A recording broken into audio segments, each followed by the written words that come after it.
تو عقل پرستی ان کے یہاں کوٹ کوٹ کر کے بھری ہوتی ہے۔ تو بہرحال اس تعلق سے، یعنی اللہ رب العالمین کو دیکھنے کے تعلق سے، جسے ہم رؤیت باری تعالیٰ کہتے ہیں، تو جنت کے اندر، آخرت کے اندر مومنین اللہ تعالیٰ کو دیکھیں گے۔ اس کے لیے بہت ساری دلیلیں، اور اہل سنہ والجماعہ یہ مانتے ہیں، ٹھیک ہے۔ کچھ ہیں باطل فرقے جیسے جہمیہ ہیں، معتزلہ ہیں، یہ لوگ نہیں مانتے ہیں۔ تو سب سے پہلے اس میں واضح دلیل ہے الی ربھا ناظرہ، یہ واضح دلیل ہے اس کے لیے قرآن کے اندر۔ اسی طریقے سے قرآن کریم کی ایک آیت ہے للذین احسنوا الحسنى وزیادہ، جن لوگوں نے نیکی کی ان کے لیے نہایت اچھا بدلہ، حسنہ اور کچھ زیادہ ہے۔ تو دیکھیے یہاں جو ہے حسنہ اور زیادہ دو چیز ہے، دو چیز یعنی دو انعام سے اللہ تعالیٰ نوازے گا، کن کو؟ محسنین کو، مومنین کو۔ تو یہ حسنہ اور زیادہ ہے کیا چیز؟ اب آدمی اگر حدیث کو نہ دیکھے، حدیث کو چھوڑ دے اور کہے قرآن کو اپنے حساب سے سمجھ لیں گے، تو بتائیے جو ہے ان کے یہاں جیسے یہ کون ہے، غامدی وغیرہ، یا اس طریقے سے بہت سارے لوگ جو نئی نئی تنظیمیں بنتی ہیں نا، اگتی ہیں، یہ لوگ جو ہے قرآن کو بس اپنی عقل سے سمجھنے کی کوشش کرتے ہیں۔ میں کہتا ہوں کہ اس میں وہ کیا سمجھیں گے؟ اگر حدیث کے ذریعے سے اس آیت کی تفسیر نہ کی جائے للذین احسنوا الحسنى وزیادہ، یہ کیا سمجھ میں آئے گا؟ کچھ بھی نہیں ان کو پلے پڑے گا۔ صحیح مسلم کی ایک حدیث ہے باقاعدہ، اس کے ذریعے سے سمجھ میں آئے گا کہ حسنہ مطلب اچھا بدلہ، بہتر بدلہ، اور زیادہ معنی زیادہ، جو عربی میں زیادہ ہے وہی اردو میں زیادہ ہے، اور بھی زیادہ ملے گا ان کو۔ تو بھائی قرآن تو کہہ رہا ہے کہ جو لوگ نیکی کرتے ہیں، جنہوں نے نیکی کیا، احسان کیا، اللہ تعالیٰ جو ہے انہیں جو ہے اچھا بدلہ دے گا۔ تو کیا مطلب ہے؟ تو اس سے مراد کیا ہے؟ تو اس سے مراد جو ہے باقاعدہ صحیح مسلم کے اندر روایت ہے، صہیب رومی رضی اللہ تعالیٰ عنہ سے کہتے ہیں کہ اللہ کے رسول نے فرمایا اذا دخل اہل الجنة الجنہ قال یقول اللہ تبارک وتعالی تريدون شيئا ازیدکم فیقولون الم تبیض وجوہنا الم تدخلنا الجنہ وتنجنا من النار قال فیکشف الحجاب فما اوتوا شيئا احب الیہ من النظر الى ربهم عز وجل۔ کہتے ہیں اللہ کے رسول نے فرمایا کہ جب جنتی جنت میں چلے جائیں گے تو اللہ تعالیٰ فرمائے گا کیا تمہیں اور کچھ چاہیے؟ تو وہ کہیں گے اے اللہ کیا تو نے ہمارے چہرے کو سفید نہیں کر دیا؟ کیا تو نے ہمیں جنت نہیں دے دی؟ کیا تو نے ہمیں جہنم سے نہیں بچا لیا؟ مطلب اب اور کیا چاہیے؟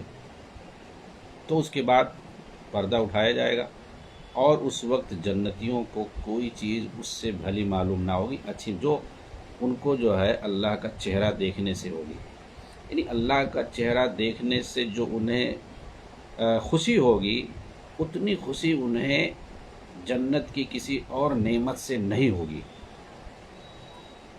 تو اس حدیث کو پیش کیا جاتا ہے اس کی تفسیر میں، یعنی حسنہ سے مراد جنت ہے اور زیادہ سے مراد دیدار الہی ہے،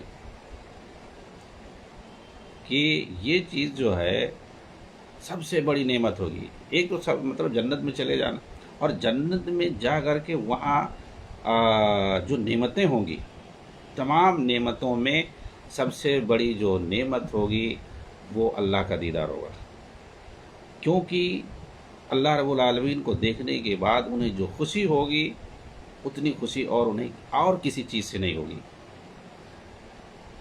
اسی طریقے سے صحیح مسلم کے اندر ایک روایت ہے، سیدنا ابو ہریرہ رضی اللہ تعالیٰ عنہ حدیث کے راوی ہیں، کہتے ہیں کہ ان اناسا قالوا لرسول اللہ صلی اللہ علیہ وسلم یا رسول اللہ هل نرى ربنا یوم القیامہ فقال رسول اللہ صلی اللہ علیہ وسلم هل تضارون في رؤية القمر ليلة البدر قالوا لا یا رسول اللہ قال هل تضارون في الشمس ليس دونها سحاب قالوا لا یا رسول اللہ قال فإنکم ترونه كذلك۔ اللہ کے رسول فرماتے، مطلب کچھ لوگوں نے اللہ کے رسول سے عرض کیا کہ کیا ہم اپنے پروردگار کو قیامت کے روز دیکھیں گے؟ تو اللہ کے رسول صلی اللہ علیہ وسلم نے فرمایا کیا تم ایک دوسرے سے تکلیف محسوس کرتے ہو 14ویں رات کے چاند کو دیکھنے میں؟ یعنی اس وقت بہت زیادہ بھیڑ ہو، ہجوم ہو، اور ایک ساتھ دیکھو تو کچھ تکلیف ہوتی ہے 14ویں رات کی چاند کو دیکھنے میں؟ تو لوگوں نے کہا نہیں، مطلب کتنی بھی بھیڑ ہو لوگوں کی، لیکن چاند کو تو آدمی آرام سے دیکھے گا، کیونکہ اوپر ہوتا ہے، آرام سے آدمی دیکھ لے گا، کتنی بھی بھیڑ ہو دنیا زمین پر۔ تو کہا کہ اللہ کے رسول کتنی بھی بھیڑ ہو، ہم جو ہے چاند کو دیکھنے میں کوئی مشقت محسوس نہیں کرتے ہیں۔ اسی طریقے سے آپ نے سورج کے بارے میں پوچھا کہ جس وقت بدلی نہ ہو، آسمان بالکل صاف ہو، تو کیا سورج کو دیکھنے میں تمہیں کوئی دقت محسوس ہوتی ہے؟ حل تضارون فی الشمس لیس دونہا سحاب۔ تو صحابہ کرام نے عرض کیا نہیں اللہ کے رسول، ہمیں جو ہے کوئی دقت نہیں محسوس ہوتی، آرام سے جو ہے ہم اگر بدلی نہ ہو، آسمان بالکل صاف ہو، تو سورج کو ہم آرام سے دیکھتے ہیں، کتنی بھی بھیڑ ہو لوگوں کی۔ تو آپ صلی اللہ علیہ وسلم نے فرمایا بالکل اسی طریقے سے تم قیامت کے روز پروردگار کو دیکھو گے، اپنے رب کو دیکھو گے، فَإِنَّكُمْ تَرَوْنَهُ كَذَلِكَ۔ یہ بھائی صحیح بخاری کی روایت ہے، صحیح مسلم کی روایت ہے، صاف صاف ایک دم اللہ کے رسول مثال دے دے کے سمجھا رہے ہیں کہ بغیر کسی مشقت کو کہ اللہ تعالیٰ کو دیکھو گے۔ اسی طریقے سے صحیح بخاری کی ایک روایت ہے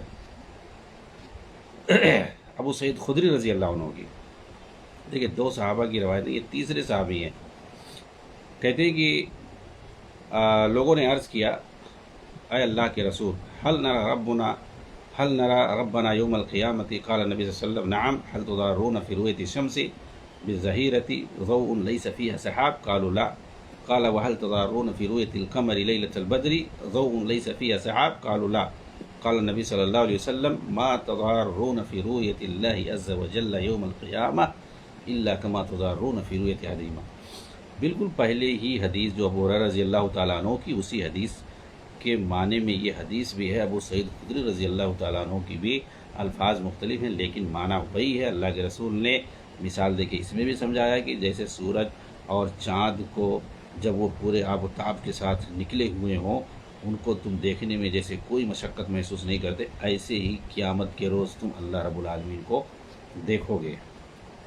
کہتے ہیں کہ اس کے علاوہ بھی اور بہت ساری حدیثیں ہیں جو اس بات پر دلالت کرتی ہیں کہ قیامت کے روز مومنین جو ہے اپنے رب کا دیدار کریں گے۔ اسی طریقے سے اللہ تعالیٰ کا یہ قول ہے سورہ مطففین کے اندر کلا انہم عن ربہم یومئذ لمحجوبون، ہرگز نہیں، بے شک وہ اس دن یقیناً اپنے رب سے حجاب میں ہوں گے، آڑ میں ہوں گے، دیکھ نہیں پائیں گے۔ کون لوگ؟ کافرین لوگ۔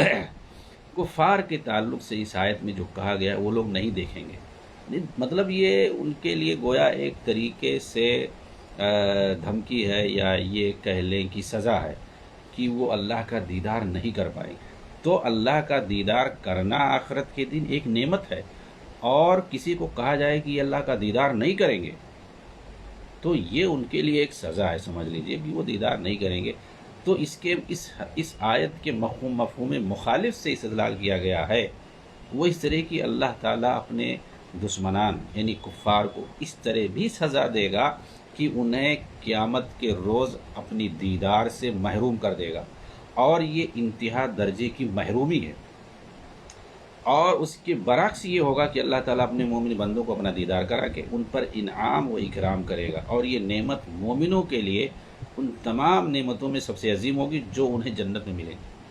اور جنت کی نعمتوں میں حور و قصور سے لے کر میوے، باغات، نہریں اور ان کے علاوہ بہت سی عظیم نعمتیں ہوں گی جنہیں صرف اللہ کے کوئی نہیں جانتا ہے۔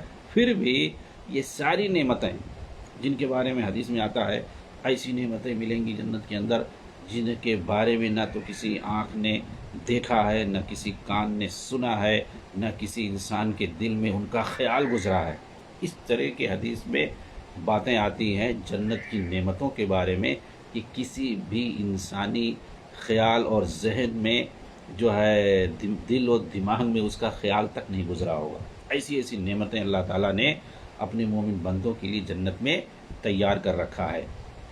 لیکن پھر بھی ان تمام نعمتوں میں سب سے بڑی جو نعمت ہوگی وہ کیا ہوگی؟ اللہ رب العالمین کا دیدار۔ یہ اہل سنہ والجماع کے اصول میں سے ہے کہ اللہ رب العالمین کا دیدار وہاں پر ایک بہت بڑی نعمت ہوگی، اور جو اللہ کے نیک بندے ہوں گے، مومن ہوں گے، وہ جو ہے میدان محشر میں اور اسی طریقے سے جنت میں اللہ تعالیٰ کا دیدار کریں گے۔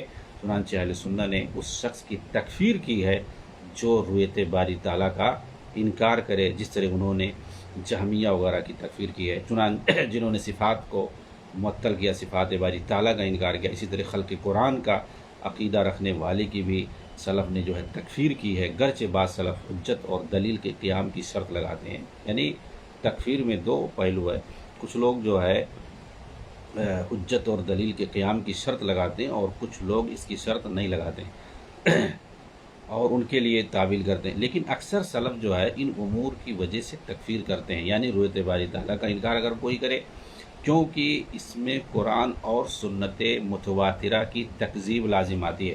اچھا ایک چیز ہے یہ ذہن میں رکھنی چاہیے، عام طور سے تکفیر جو کی جاتی ہے نا، وہ کہیں نہ کہیں قرآن اور حدیث کی تکفیر، یعنی اللہ رب العالمین کے وحی کی تکفیر لازم آتی ہے، تکذیب لازم آتی ہے، تو وہاں پر جو ہے سلف کھل کر کے اس کی جو ہے تکفیر کرتے ہیں۔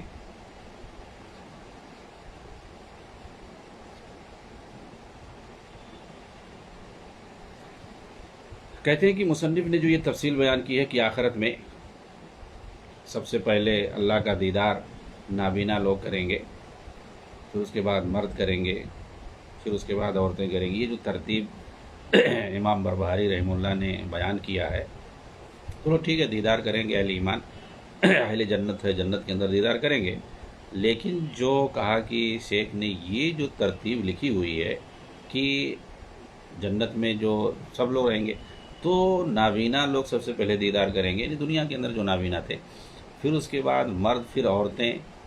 یہ جو شیخ نے یہ ترتیب لکھی ہے اس کے بارے میں مجھے نہیں پتا، یہ کون کہہ رہے ہیں؟ شیخ ربیع کہہ رہے ہیں، کیونکہ اس تعلق سے مجھے کوئی دلیل نہیں ملی آج تک کہ بھئی یہ ترتیب یہ انہوں نے کہاں سے ذکر کیا، اور میں سمجھتا ہوں کہ کوئی دلیل ثابت نہیں ہے اس بارے میں۔ یہ جو ترتیب انہوں نے بتلائی ہے کہ پہلے نابینا لوگ دیکھیں گے، پھر مرد دیکھیں گے، پھر عورتیں دیکھیں گی، تو یہ ترتیب جو ہے مجھے کہیں سمجھ میں نہیں آیا، اور اس پر میں نے دلیل ڈھونڈی ہے لیکن کوئی دلیل مجھے نہیں ملی ہے کس بنا پر انہوں نے کہا۔ اور یہ تفاوت تقوی اور ایمان کی بنیاد پر ہوگا، مطلب تقوی ایمان کی بنیاد پر تو کہہ سکتے ہیں، لیکن یہ جو انہوں نے ترتیب بنائی ہے اس پر جو ہے مجھے کوئی دلیل نہیں ملی ہے۔ اور چونکہ لوگوں میں سب سے زیادہ ایمان اور تقوی والے انبیاء ہوتے ہیں، پھر اس کے بعد جو ہے صحابہ ہیں، ان میں جو ہے خلفائے اربعہ ہیں، اور ان میں بھی سب سے پہلے ابو بکر، پھر باقی عشر مبشرہ، پھر باقی صحابہ، اور ان میں بھی مراتب ہے، ان میں سب سے پہلے اہل بدر ہیں، پھر اہل حدیبیہ ہیں۔ اس طرح یہ سارے لوگ جو ہے نابینا حضرات اور دوسرے لوگوں سے آگے ہوں گے۔ تو بہرحال دیکھیے ایک یہ خوبی ہے، یہ دیکھیے اہل سنت والجماعہ کی، اہل الحدیث کی یہ خوبی ہے، سلفیوں کی یہ خوبی کہ ایک آدمی شرح کر رہا ہے ایک امام کی کتاب کی، عالم کی شرح کر رہا ہے، تو غلطی ہے تو یہ نہیں کہ جو اس کی تعویلیں کرنا شروع کر دے، غلط ہے تو غلط ہے۔ تو اس طریقے سے اس کتاب کے اندر کہیں کہیں انہی ضعیف حدیثوں کی بنیاد پر شیخ نے کچھ باتیں کہی ہیں، تو وہاں پر شیخ نے جو ہے تنبیہ کی ہوئی ہے کہ یہاں پر جو ہے فلاں ضعیف حدیث آتی ہے، ہو سکتا ہے ان کے نزدیک صحیح رہی ہو، یا ہو سکتا ہے اسی کی بنیاد پر انہوں نے یہ بات کہی ہوئی، لیکن یہاں جو انہوں نے ترتیب بیان کی، کہہ رہے ہیں کہ اس پر تو مجھے کوئی حدیث ہی نہیں ملی، ضعیف حدیث بھی نہیں ملی ہے۔ کس بنیاد میں شیخ نے کہا، کس بنیاد پر کہا ہے، یہ ترتیب جو بنائی ہے میرے سمجھ میں نہیں آ رہی، اور میں نہیں جانتا ہوں کہ اس طرح کی کوئی بات ہے۔ ہاں تو ظاہر سی بات ہے، تو یہ جو ہے سلفیوں کی پہچان ہے۔ اسی پر میں اپنی بات ختم کرتا ہوں۔ السلام علیکم ورحمۃ اللہ وبرکاتہ۔